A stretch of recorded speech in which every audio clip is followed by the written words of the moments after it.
I ate a low-carb meal. I got my exercise. I'm not a diabetic. And this was my continuous glucose monitoring graph. After I ate dinner, there was a blood sugar spike of up to 189. Why? Because stress might be the silent culprit, and most people don't even realize it. In this video, I am going to show you how stress affects your glucose levels. I'm going to walk you through my actual continuous glucose monitoring data. I will share the science behind the spikes and give you 5 things that you can do today to protect your health. So let's get started.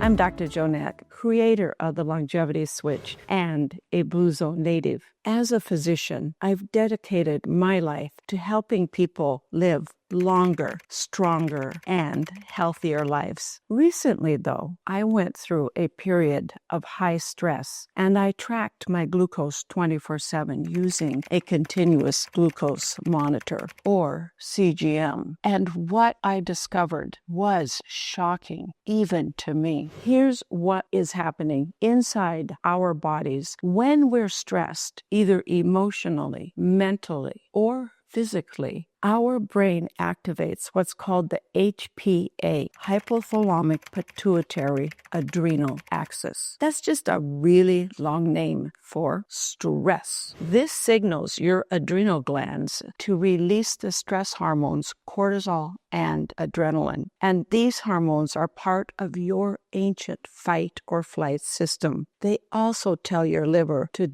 dump glucose into your bloodstream, and it is so that it can give us that quick energy in case we need to run or fight. This process is called gluconeogenesis, but here's the really crazy part. It will happen and can happen even if we haven't eaten a single thing. So let me show you what this looked like in real life with my blood glucose. During a particularly stressful week, I wore my continuous glucose monitor 24/7. During stress, overnight, my glucose spiked to 149, despite the fact that I hadn't eaten anything after dinner. Also, my baseline overnight fasting glucose level was around 100 when it should have been less than 90. The next morning, after a stressful phone call, again, a spike of up to 127. And dinner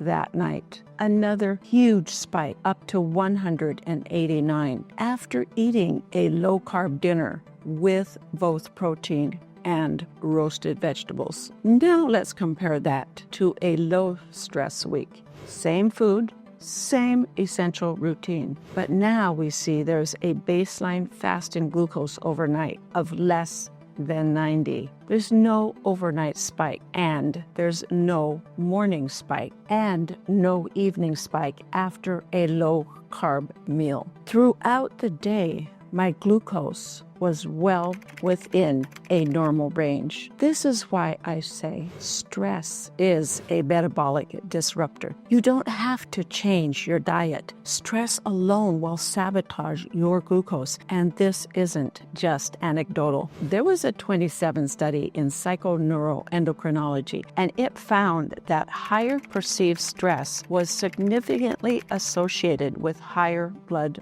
glucose levels, even when diet and exercise were controlled. And when it comes to adaptogens are those substances that come from nature that help us deal with stress. Adaptogens like ashwagandha. There was a 2021 meta-analysis in the Journal of Ethopharmacology. Ethopharmacology is the medicine of ancient tribes and peoples. That study found that ashwagandha supplementation significantly lowered both perceived stress and serum cortisol levels. Now that's pretty powerful. If this has got you thinking, thank you for hitting that subscribe button and tapping the bell, because every week I share science-backed strategies to help you unlock your longevity switch and thrive. Now, let's take some action. I have 5 things that you can do today to lower your stress and protect your glucose levels. Number 1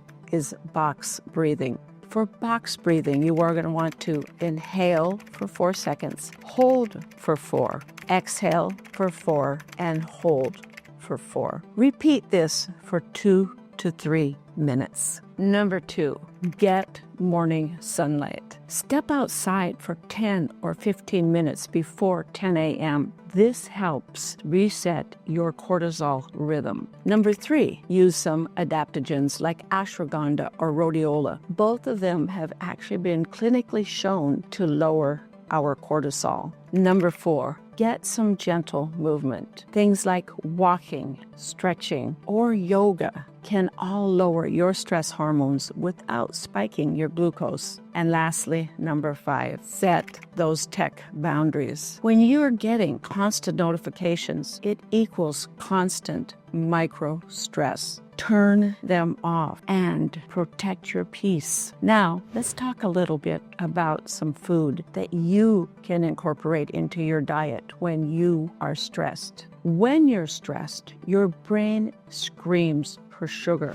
Don't give in. Instead, choose foods that will calm your nervous system and stabilize your blood sugar. Magnesium-rich foods like spinach, avocado, pumpkin seeds, omega-3s like salmon, sardines, and walnuts, and have protein first at your meals. Start your meals with things like eggs, beans, and clean meat to blunt the glucose response. Incorporate some herbal teas like chamomile, lemon balm, or tulsi. They will all support your calm without adding any caffeine to your diet. And lastly, include some electrolyte support. Add a pinch of sea salt and lemon to your water to support adrenal balance. Stress is about more than just feeling anxious. Chronic cortisol and glucose spikes will accelerate your aging, disrupt your hormones, damage your brain, increase inflammation, and raise your risk for metabolic disease. Longevity isn't just about your diet. It's about your nervous system and how you respond to what life throws at you. If this video helped you understand your body just a little better, please like, subscribe, and then share it with someone that you care about. And if you want more science-backed guidance to activate your longevity switch, visit me at growwithdrjoanette.com. And remember, what's happening in your mind shows up in your metabolism. So protect your peace and protect your health and longevity. I'll see you next time on the Dr. Joanette channel. Thank you for joining me today.